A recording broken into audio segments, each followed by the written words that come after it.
በጥንታዊቷ የባቢሎን ምድር ውስጥ ዳንኤል የተባለ ሰው ነበር። አምላኩ እግዚአብሔር ላይ ባለው የማይናወጥ እምነትና በጥበቡ የታወቀ ሰው ነበር። ዳንኤል መስኮቱን በመክፈት ተንበርክኮ ይጸልይ ነበር። እርሱም የታላቋ ከተማ የባቢሎን ንጉሥ የነበረውን ንጉሥ ዳርዮስን ያገለግል ነበር። ዳንኤል በሥራው ጎበዝ ስለነበር ንጉሥ ትልቅ ሥልጣንን ሊሰጠው ይፈልግ ነበር። ነገር ግን ሁሉም ይህን በደስታ አልተቀበሉም። ከአመራሮች መካከል ዳንኤልን የማይወዱ ነበሩ።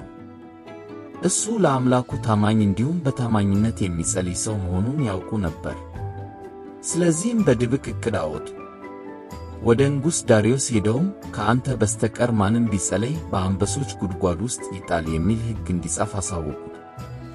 ዳንኤል ጸሎቱን እንደማይቆም አውቀው ነበር።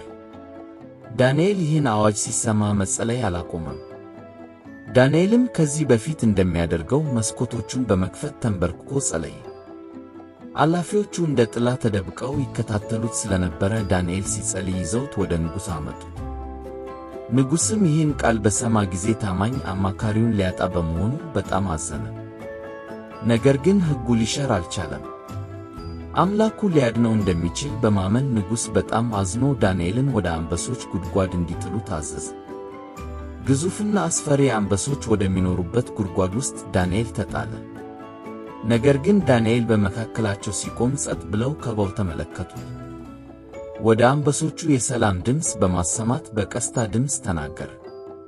አንበሶቹ አንድም ክፉ ነገር አላደረሱበትም። ዙሪያው ተኙ። በፊት የነበረባቸው ፍርሃት ቀረና በሰላም ተቀየረ። በቀጣዩ ቀን ንጉሥ ዳርዮስ በፍጥነት ወደ ጉድጓዱ ተጓዘና ዳንኤልን በጭንቀት ጠራው። ዳንኤልም ከጉድጓዱ ውስጥ በተረጋጋ እና በእምነት በተሞላ ድምፅ እንዲህ አለ፣ ንጉሥ ሆይ አልበደልኩምና አምላኬ መልአኩን ልኮ የአንበሶችን አፍ ዘጋ፣ እነርሱም አልጎዱኝም አሉ።